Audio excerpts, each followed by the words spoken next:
Donc je viens de Damary-sur-Loing, donc vraiment à l'est du département, ça c'est important de le dire, du rural. Et je suis permanente au niveau, avec 3 missions, permanente d'église. Une mission qui est l'animation au niveau de l'association Partage, donc un lieu d'église en rural. Deuxième chose, c'est une mission de faire le lien entre les mouvements d'action catholique rurale, donc sur le Gâtinais et tout le diocèse, et une nouvelle mission qui va être de l'ordre au niveau de la pastorale rurale, essayer de repérer dans notre rural ce qui est un peu nouveau, ce qui est en train d'émerger, pour voir qu'il y a aussi des choses qui existent en rural et faire le lien entre les uns et les autres. Christophe Chatillon, donc encore pendant 2 mois modérateur du pôle Beauce-Gâtinais, donc partie rurale, avant de rejoindre en septembre la ville d'Orléans. Voilà, Franck Janin, responsable du cercle. Une question. Centre d'études et de réflexion chrétienne. Formation permanente pour le diocèse d'Orléans. Au début, quand je vous ai écouté présenter pourquoi vous aviez choisi l'image des membres fantômes, ça m'a fait penser à un film. Ce film, c'est De rouille et d'os. C'est avec Marion Cotillard. Et en fait, c'est l'histoire d'une jeune femme qui, suite à un choc, elle dresse des orques. Et donc, elle se fait amputer des 2 membres. C'est ça qui m'y a fait penser. Et elle va revenir à la vie en nouant des liens avec un jeune plutôt marginal, qui va lui permettre de découvrir que même si elle a plus ses 2 jambes, il lui reste 2 bras, il lui reste un beau visage, et il lui reste un cœur qui permet d'aimer. Alors, en vous écoutant, je me disais, il y a les membres fantômes qui ne sont plus là, et puis en même temps, il y a les membres qui restent, qu'il nous faut développer, et même à travers les 3 images que vous avez utilisées, je me disais, j'entends le constat, l'analyse, et en même temps, comment ces lieux que peuvent être la préparation baptême que vous avez évoqué, que peuvent être l'engagement de chrétiens dans la vie civile et dans la société, ils sont nombreux, même dans la vie politique, ou que cela soit dans nos communautés paroissiales, comment c'est vraiment, en quoi, voilà, ce sont pour moi des lieux d'évangélisation de la vie ordinaire, et donc pas forcément bloquants.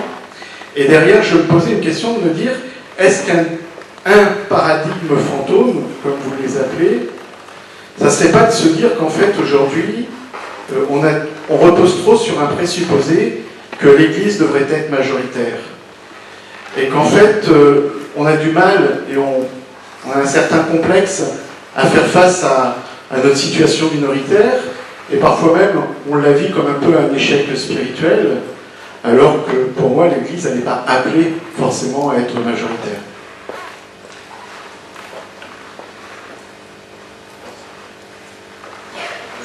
Absolument. Je signe complètement. Et ça, c'est lié d'ailleurs au paradigme fantôme de l'Église, cœur de la communauté humaine. Normalement, tout le monde devrait être catholique. Et si on leur expliquait bien les principes... Ça va? Ouais. On va monter le un peu là, s'il vous plaît. Normalement, tout le monde devrait être catholique. Et si on leur expliquait bien, les malentendus dans la compréhension du message s'évanouiraient. Moi, franchement, j'ai grandi dans cette mentalité-là. J'ai été éduqué par d'excellents prêtres, très ouverts d'esprit, mais sincèrement pensaient ça. Et j'écoutais avec intérêt Monseigneur Blacard ouvrir la séance ce matin, parce que quand il disait que notre foi doit être entière et pas coupée en 2, pas en petits bouts, il faisait le portrait d'une vie chrétienne minoritaire. Je pense que c'était clair dans son esprit quand il parlait. Oui. Est-ce que nous pouvons accepter l'idée que tout le monde ne doit pas nécessairement devenir catholique? Je me rappelle, faisant une session avec des prêtres dans le sud de la France, à Nice, je me suis fait sévèrement disputer par un jeune prêtre slovaque, puisque j'osais émettre l'idée que tous ceux auxquels Jésus avait fait du bien, il ne les avait pas appelés à le suivre et à entrer dans sa communauté. Oui. Et donc, moi je crois que c'était exactement partie des problèmes. Sommes-nous capables d'imaginer une église minoritaire et pas malheureuse de l'être?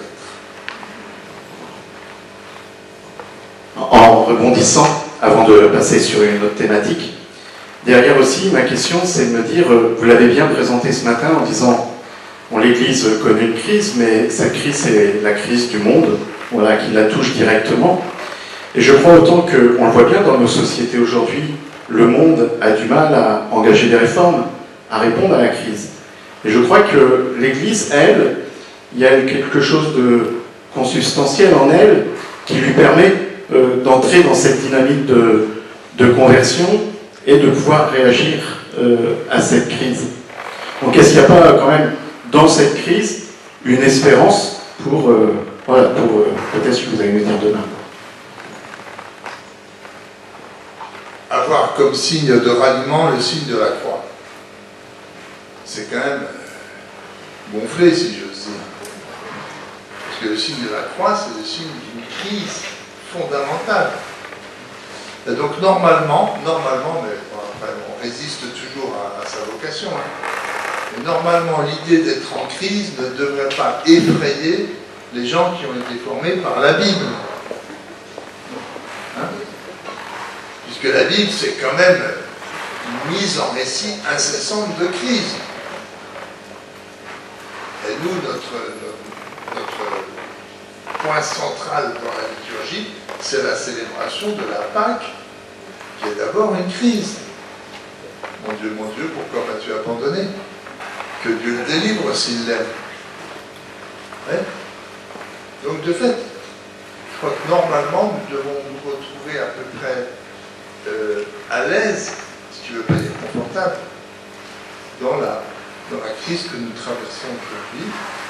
Mais de fait, il faut renoncer à cette représentation très forte du catholicisme comme courant majoritaire. Alors là, ça pose des problèmes fondamentaux, et du coup, ça a toute une question de remodèlement de notre imaginaire. Un point théologique pour moi qui est tout à fait important d'ailleurs. J'ai mis longtemps à découvrir que l'Évangile ne pouvait pas réussir. En ce sens qu'il appartient à l'Évangile de faire l'épreuve de son propre rejet.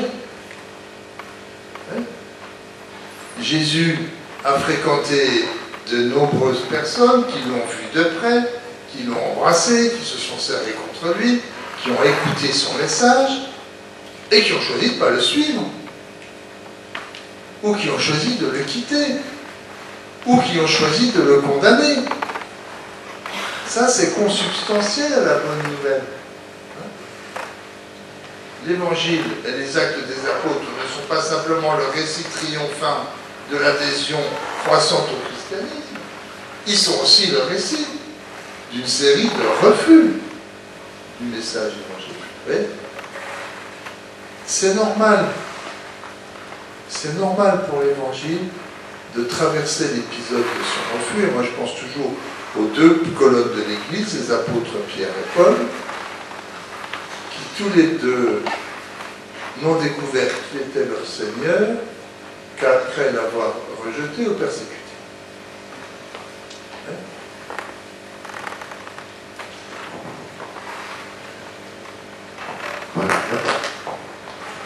Une question.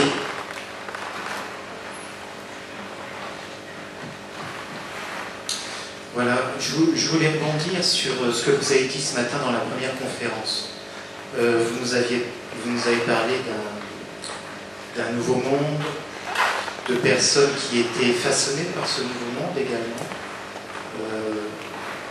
de la culture aussi individualisme. Alors, dans votre deuxième conférence, vous nous parlez de facteurs bloquants, certes, mais je me demande si, enfin, on est croyant, mais on est également de notre civilisation. Et dans ce cas-là, dans cette culture de toujours plus, de toujours rentable, de toujours plus performant, dans la culture de consommation d'aujourd'hui, est-ce qu'on n'est pas aussi un peu fabriqué par notre société? Dans le sens où, lorsque vous parlez d'une église servante, est-ce que ça, cette manière d'être façonné, de penser, enfin, on essaie de pas penser, mais on est quand même façonné par cette société de consommation du toujours plus, etc. Est-ce que c'est pas un autre facteur bloquant qui nous empêche de penser à une église servante? Si, mais dans un autre sens. Dans un autre sens. C'est un point de contradiction.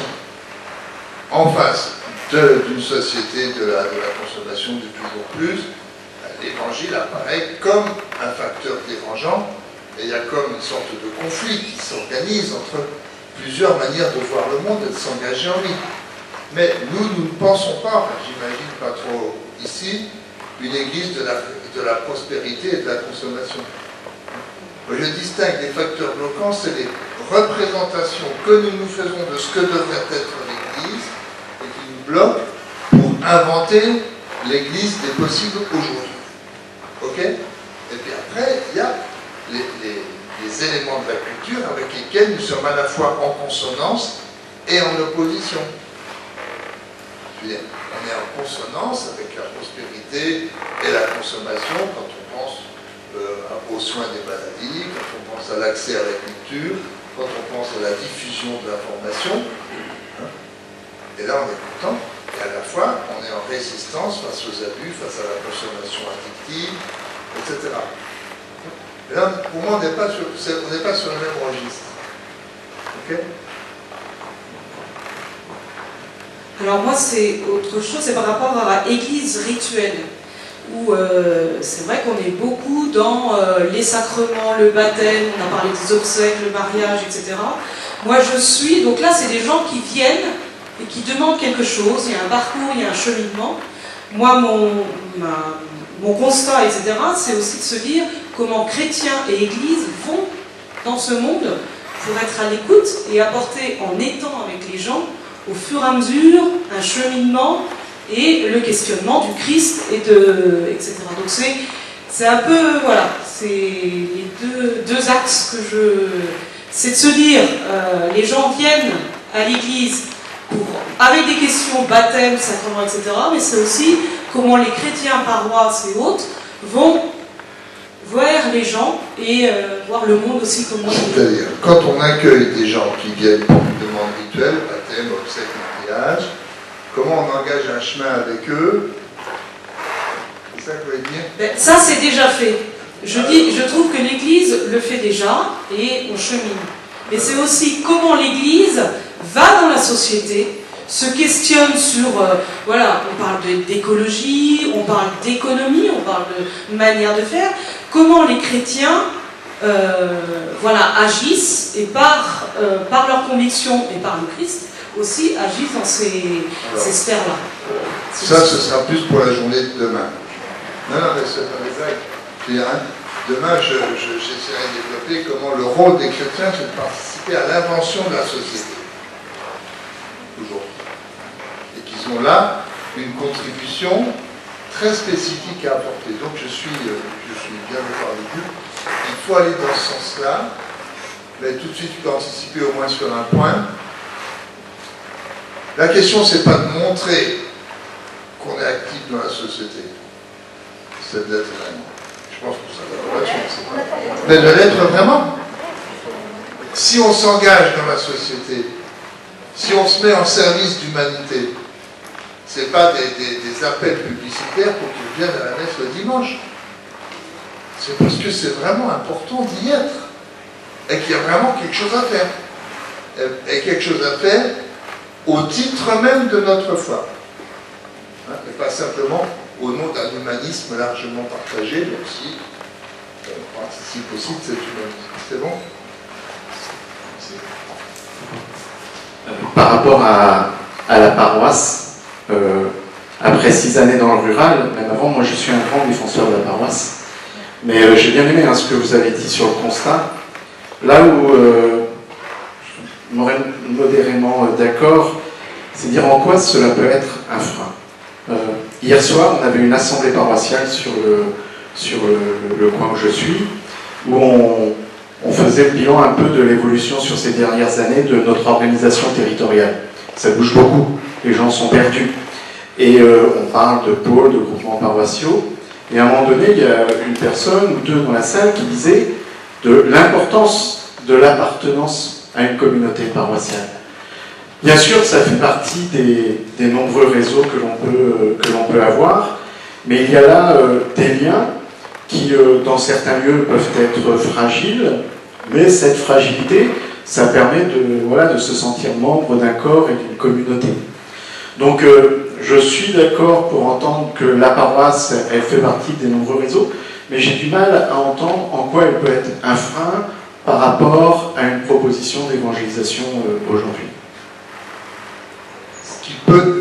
Ce qui peut être un frein, c'est l'idée que la vraie Église, c'est la paroisse, cœur de la communauté humaine, en sorte que du coup, on bloque d'autres possibilités de développement. Je suis à fond pour la paroisse, c'est pas la question.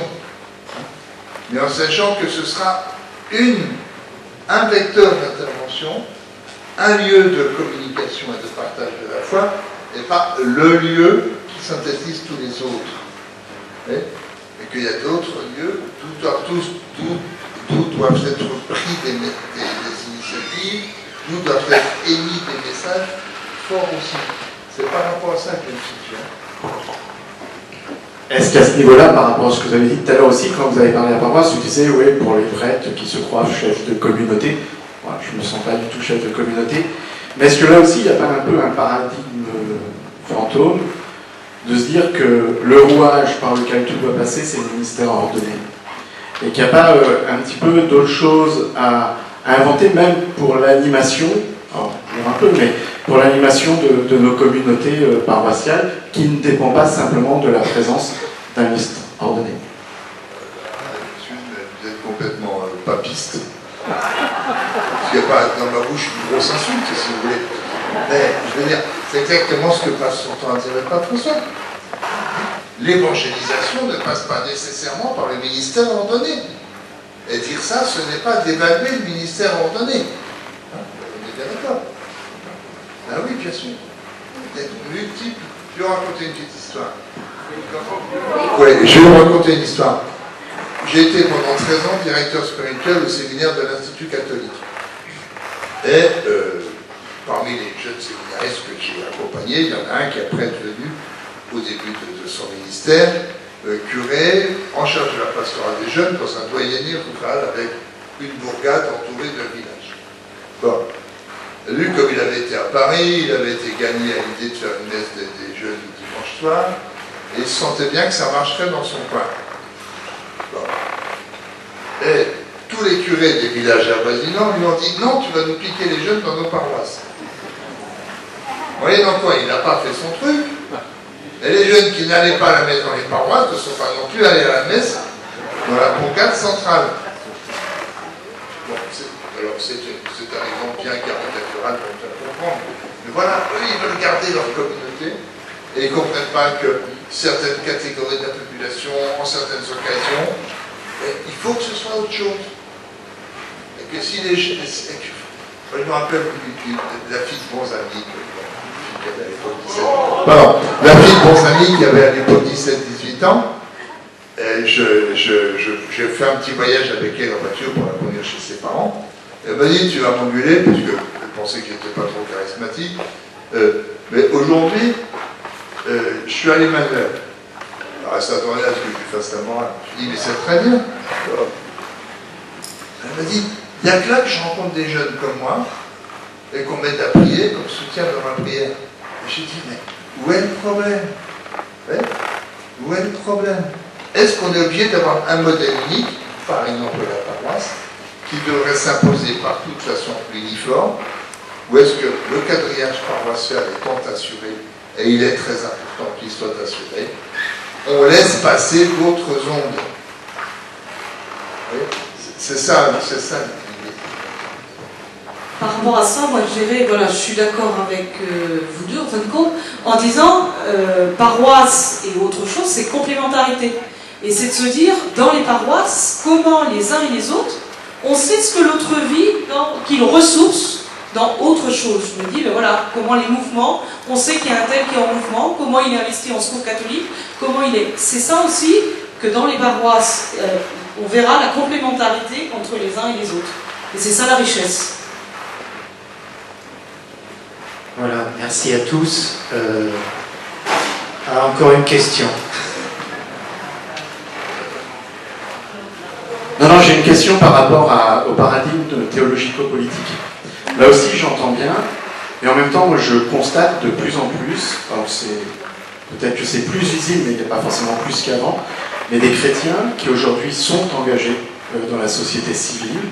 Tout à l'heure, à la table, il y a quelqu'un qui me parlait de la mise en place du parcours Zaché. Il n'y a jamais eu autant d'intérêt pour la doctrine sociale de l'Église. Donc, voilà, cette Église, alors, force de proposition, mais en même temps qui reste quand même militante sur certains dossiers, et qui est peut-être plus dans les lieux de décision, quand même, où il y a beaucoup de chrétiens qui, au nom de leur foi, sont engagés aujourd'hui. Oui, moi je suis parfaitement d'accord.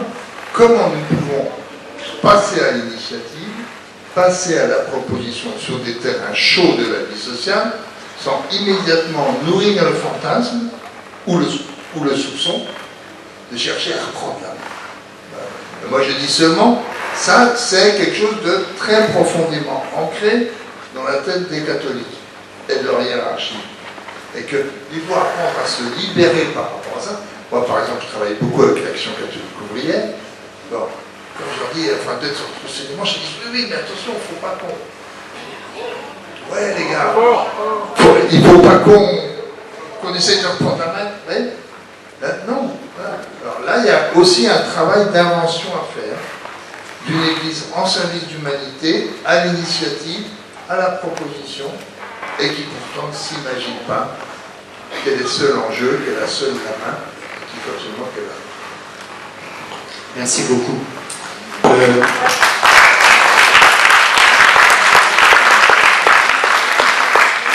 Sur vos livrets.